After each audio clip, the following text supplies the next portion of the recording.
fait, c'est une neutralité puisque les 20 000 euros concernent un salarié dont les indemnités ont été prises en charge du fait de sa participation syndicale.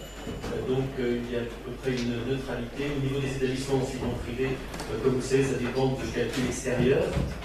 Le seul point, disons, qui est un petit peu baissé, c'est donc les subventions aux associations, où un signe est ainsi donné d'une plus grande rigueur dans l'attribution de ces subventions. Donc là, c'est ce que je vous indiquais. Le principe général, effectivement, des subventions aux associations, c'est la reconduction, mais avec des conventions d'objectifs et de partenariat. Alors, nous verrons tout à l'heure les conventions d'objectifs et partenariat pour celles qui dépassent 23 000 € de subventions. Et les subventions à caractère culturel, c'est 2 330 €, et celles avec caractère sportif de 6 450 €. Il ne faut pas se focaliser sur les chiffres qui peuvent apparaître bas. Concernant les associations concernées, ce n'est pas bas, et donc ça montre une volonté politique. Le contingent OSDIS n'est revalorisé que de 0,12%.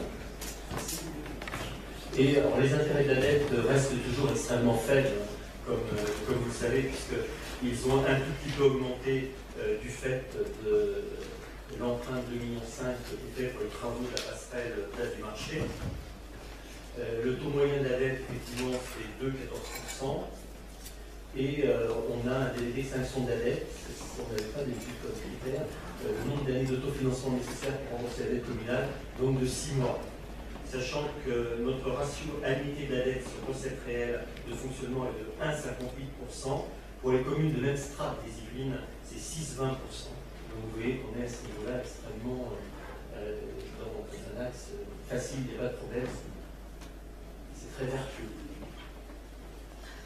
L'effort en faveur du logement social, vous savez qu'il y a le prélèvement de 300 000 €, mais qu'on ne paye pas dans la mesure où on a un reliquat de dépenses déductibles liées aux subventions sur charges foncières qui avaient été versées en 2013-2014. Et a priori, ça devrait perdurer jusqu'en 2017-2018, voire plus, puisqu'il y a de nouvelles opérations qui pourraient générer à nouveau de telles subventions, notamment rue de Lorraine, ou Sofiano, etc. Et en tout cas, un crédit d'1 million € est inscrit au BP 2016 pour faire face à ces demandes de subventions. Et qui nous permettent, comme vous le savez, donc de faire bénéficier un bailleur directement sur la commune de l'argent de la collectivité, au lieu de donner un fonds départemental qui l'attribuerait, on sait trop. Au niveau du fonds de péréquation intercommunale, donc c'est calculé au niveau de l'ensemble intercommunal, donc maintenant au niveau de la CHGBS, qui décidera d'ici 30 juin des modalités définitives de répartition, mais a priori c'est déjà effectué, ne sera pas remis en cause a priori le 30 juin. Donc on a maintenant une somme via ce FPIC dit de droit commun à 458 000 €. Alors je dirais que c'est une bonne surprise dans la mesure où, comme vous le voyez sur ce schéma, la logique d'augmentation dans notre communauté précédente nous aurait amené cette année à 1 687 000 €. Et donc, il va sans dire que sur ce point précis, au niveau de la CHGBS, l'effet est donc tout à fait positif pour notre budget. Donc nous passons désormais aux recettes de fonctionnement. Donc les bases, donc les valeurs locatives cadastrales ont été remontées de 1% dans le cadre d'un projet de loi. Et l'essentiel, effectivement, c'est la nouvelle architecture fiscale avec la création d'un CHGBS. Donc désormais, et ce qui est important, c'est que la commune perçoit les taxes ménages, mais ne perçoit plus la fiscalité économique, donc la CFE, CVAE, taxe communautaire et la dotation par salaire, ni non plus la part départementale de la taxe d'habitation, les 6,22, donc jusqu'en 2015, qui ont été donc transférés à la CHGBS. Pour compenser ces pertes de fiscalité, il faut voir que nous avons, et c'est vraiment le grand principe avec la communauté d'agglo, un principe de vase communicant. Donc, si nous regagnons un niveau, on va reperdre ensuite par le jeu d'une attribution de compensation qui est calculée sur les bases définitives 2015. Donc, le pouvoir de taux qui est laissé aux communes s'applique à la taxe d'habitation moins les 6,22 de la part départementale, la taxe foncière sur les propriétés bâties et la taxe foncière sur les propriétés non bâties. Donc on constate sur 2016 une augmentation très modérée, comme vous voyez, au niveau des bases notifiées 2016 par rapport aux bases définitives 2015. un peu supérieur au 1% d'augmentation de base pour la taxe d'habitation et un peu inférieur sur la taxe foncière propriété bâtie. Donc c'est l'augmentation des bases physiques qui le justifie. Tout à fait. Les bases de taxe d'habitation qui nous ont été notifiées ne tiennent aussi que partiellement compte de la nouvelle mesure au niveau de la finance 2016 pour la demi-part supplémentaire pour les personnes veuves ayant élevé au moins un enfant. C'était une mesure qui existait, qui a été supprimée partiellement en 2014, complètement en 2015 et qui revient en 2016. Et on connaîtra l'impact de cette mesure que fin 2016, lorsqu'il y aura les bases définitives. Donc, comme je vous le disais, c'est la stricte neutralité des taux pour le contribuable mensonien qui est recherchée, mais comme c'est aussi le cas pour les contribuables des 19 autres communes de notre communauté d'agglomération. C'est la neutralité fiscale pour tous. Donc, jusqu'en 2015, le contribuable mensonien était taxé par la commune et la communauté de communes Maisons-des-Milles. À partir de 2016, donc, il le sera par la commune pour les 3 taxes, la communauté d'agglo pour la taxe d'habitation et foncier locatif, et par le CIBOM, Maisons-des-Milles, pour les 3 taxes. Par contre, le taux consolidé pour chaque taxe, c'est ça l'élément essentiel, sera strictement identique à celui de 2015. Là, vous avez un tableau qui est extrêmement clair, où vous voyez donc dans les totaux la stricte égalité au niveau des taux avant fusion et après fusion, à 24,3 pour la taxe d'habitation, 15,73 pour le foncier bâti, et également donc le foncier non bâti à 15,73, pardon, 150,8. Donc nous avons cette stricte égalité des taux. Donc toujours donc, les vases communicants, et donc ensuite, selon la situation de chacune des communes, les attributions de compensation pour garantir cette neutralité fiscale. Donc là, vous avez le produit fiscal qui en résulte pour la commune. Donc de façon très claire, vous avez le rappel du produit en 2015, les 21 545 360. Le produit attendu 2016, donc 17 522 795, qui est donc logique, puisqu'il n'y a plus la part départementale, notamment ici 22, et donc l'écart de 4 24 000, et ensuite donc les jeux d'attribution de compensation qui viennent compléter effectivement le dispositif. Donc calculé sur la base définitive 2015, soit 7 56 700.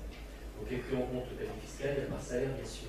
Donc majoré de la restitution des charges nettes liées aux compétences précédemment exercées par la communauté de communes, et donc reprises par le CIBOM, ce sont les 728 019 euros, et qui ne sont donc pas exercés évidemment par la CHGBS, et minoré d'une retenue qui permet de corriger les effets de base communicants entre les taux 2015 différentes communes de la communauté d'agglo et les taux globaux qui résultent des additions des taux communaux et des taux de PCI 2016.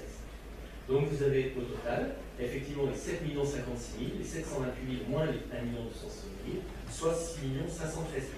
Alors, je reconnais que ce n'est pas toujours extrêmement facile, mais l'attribution de compensation vient corriger les effets éventuellement d'un avantage que pourraient tirer certaines communes et d'autres un désavantage, et on rééquilibre tout au niveau des taux.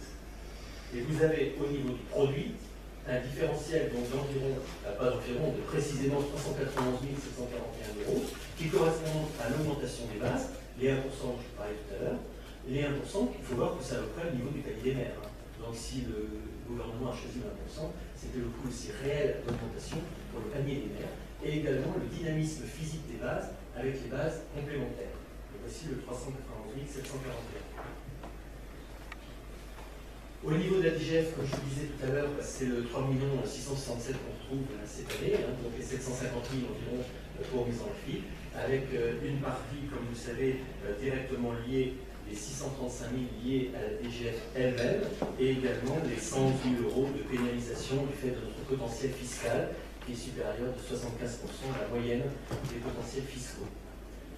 Donc de 2011 à 2017, l'État a ponctionné près de 2,7 millions d'euros sur le budget communal, et à suivre aussi. On a pu espérer un moment par un test gouvernemental que la prochaine augmentation de la DGF de 3 millions, que la prochaine baisse de 3 milliards 665 pourrait être corrigée pour les communes faisant des investissements et pourrait être donc annulée. Et en fait, le ministre a indiqué que c'était une réflexion sans lendemain et qu'il la maintiendrait. Voilà. Alors, bon, à suivre. Au niveau des droits de mutation, nous avons eu, comme vous le savez, un pic l'an dernier à 2 543 000, qui a été évidemment pour nous une sorte un peu d'effet d'aubaine, puisque c'est lié à une très grosse transaction immobilière dans Maison Lafitte, mais nous ne pouvons évidemment pas spéculer sur de nouvelles de telles transactions. Donc en fait, on a mis un niveau de 1 800 000 euros, avec toujours pour cette année comme pas mal d'incertitude, d'où cette prudence relative. Sur les autres recettes, les produits de service, pour 12% des recettes de fonctionnement, il y a une petite diminution pour les services enfance et petite enfance. Et pour les droits d'entrée du sens aquatique, on est aussi en progression et en adéquation avec la fréquentation de 2015, donc à 532 000 euros. La redevance parifique, comme vous le savez, donc, est en fonction du nombre de jours de course et du montant de paris. On prévoit 400 000 euros. Il y a déjà eu plus de 400 000 euros, mais nous sommes un peu prudents puisqu'il y a toujours énormément d'incertitudes. Alors là, il y a un jeu un petit peu curieux qui est le fait que ça passera par la CSGBS avant de revenir vers nous, mais là, c'est intégralement, c'est pas partagé, évidemment, on garde l'entier bénéfice. Et en fait, c'est absolument pareil qu'avec la communauté précédente Maison Libre, puisque ça passait par Maison Libre avant de revenir vers Maison Lafitte, et on ira donc de même avec la CSGBS.